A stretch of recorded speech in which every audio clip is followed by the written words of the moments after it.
The purpose of this video is to show you how to enter standards-based grades and student evidence onto your PowerTeacher Pro. After you log into PowerSchool, you have a list of your current classes. So if you're entering math standards evidence, you can click on PowerTeacher Pro here under math. And it will take you to your math section assignment list. Here I have a list of assignments that I've already entered. To create a new assignment, go up to the top right, click Create Assignment.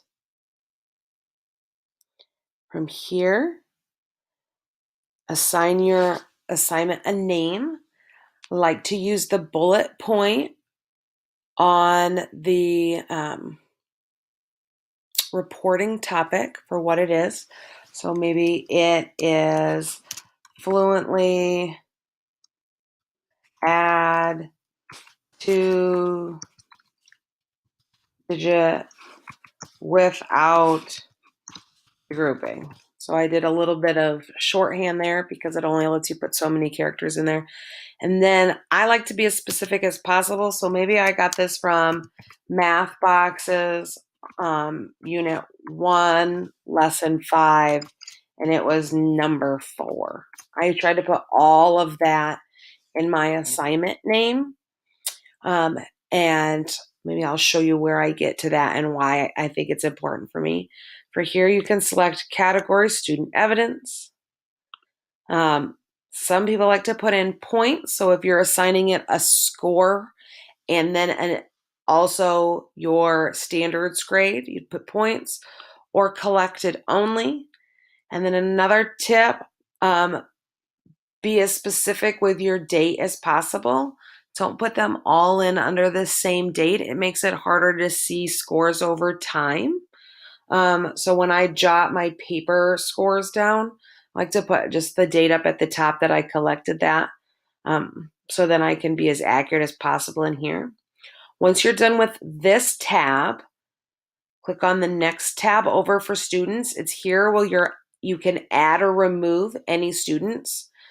Where this might come in handy is if you have students who aren't assessed over certain skills based off of their need, or maybe you're reteaching fluently adding 2-digit without regrouping, okay?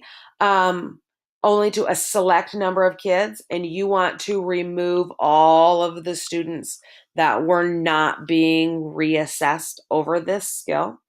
So this is where you would make those changes. Then you need to make another trip over to the next tab, which is standards. And you would select the standard that is met by that piece of student evidence. Okay. After you have all 3 of those things done, you can hit save and close.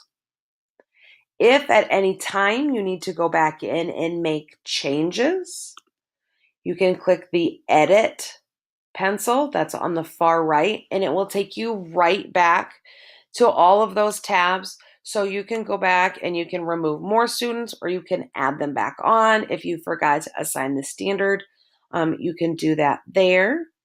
Just say save and close. Now when I'm ready to go put in my scores, my student evidence, I'm going to click on the assignment.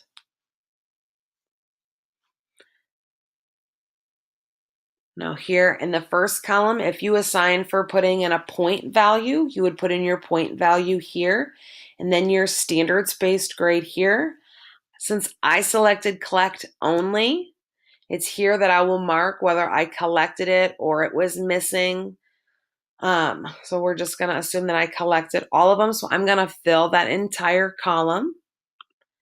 Then it is here that I'll go in and I will assess their standard. Now for 3rd grade, fluently adding 2 digits without regrouping only goes up to a 2. It's not a score of a 3 standard. So for here, I can look at my data and I could say, oh, the majority of my students had a 2. I can fill, and then I can go back and I can change students as needed to what their scores might be. From there, you can hit save scores. Okay. It will prompt you if you try to go back to a different page and say, hey, do you want to leave? You haven't saved this. It will prompt you to do that. I don't want to save these. It was just an example. So I'm just going to say leave. Okay. And that'll bring me back to my current class list. So then I could go in and then I could enter an additional piece of student evidence by following the same steps of going up to create and then naming and so forth. That is how you would add student evidence for standard-based grades.